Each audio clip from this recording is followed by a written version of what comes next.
All right, so we got March 19th, 2025.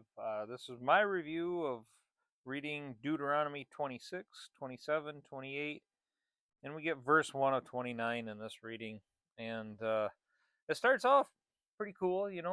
We read about the giving, the tithes, and the offerings, and when that happens, and stuff. And something that pointed that I really noticed from that is he's calling out Moses in this, or God through the word is calling out, with this gift I acknowledge to the Lord that I have entered. So being thankful and giving, in the giving.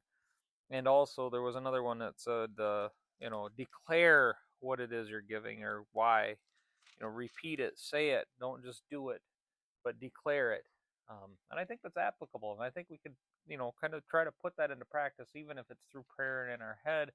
I think it's worthwhile being thankful. God, I'm giving this gift as a thanks. Thank you so much for providing so much for me. Just give it back. However, it is that we give back, and he talks about giving to support the Levites and the foreigners and the orphans and widows.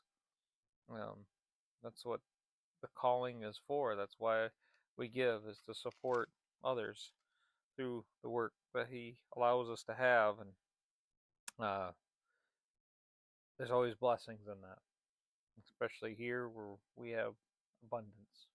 We're so used to abundance here that I think we take it for granted a little bit.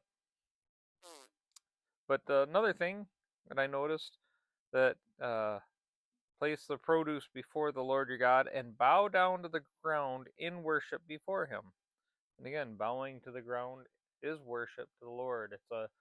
It's a heart condition. It's showing, not that God needs that, but it shows, um, it's more of a telling yourself who God is and acknowledging that he is so powerful. And then we get called to obey commands. We get a call to build an altar, and he seems to repeat things in these areas. A lot of things Moses repeats over and over again. Um, get the altar with plaster. Then we start to get into curses, and it starts off okay. Cursed, cursed, cursed is all these things, and then it gets, oh, blessings for obedience. Yep, okay, that's good. Yep, yep, we like that. And then we've got like,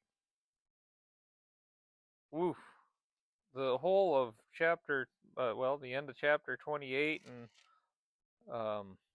is just, oh, horrendous curses that I don't even want to repeat. The things that are going on there, just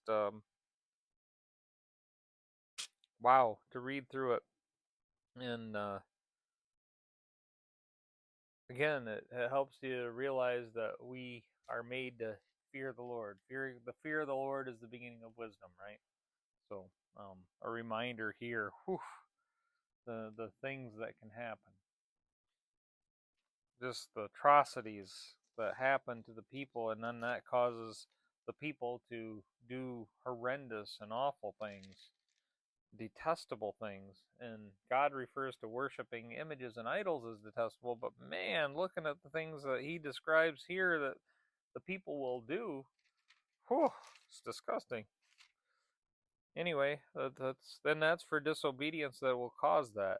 And I gotta wonder, is that built in to our to the nature of who we are? Is that what he's calling out here? That, hey, if you are disobedient, it's not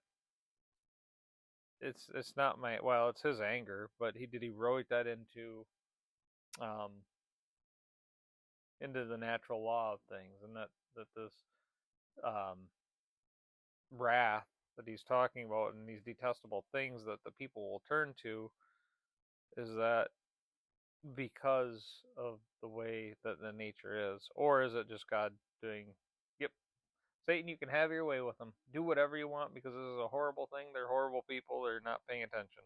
They're doing their own thing. They can have their own way, and I a couple different ways that could go. So anyway, um, fear of the Lord, it's the beginning of wisdom, and boy, oh boy, it shows that. But obey God, and things will go well. So that's good too. That's all I got.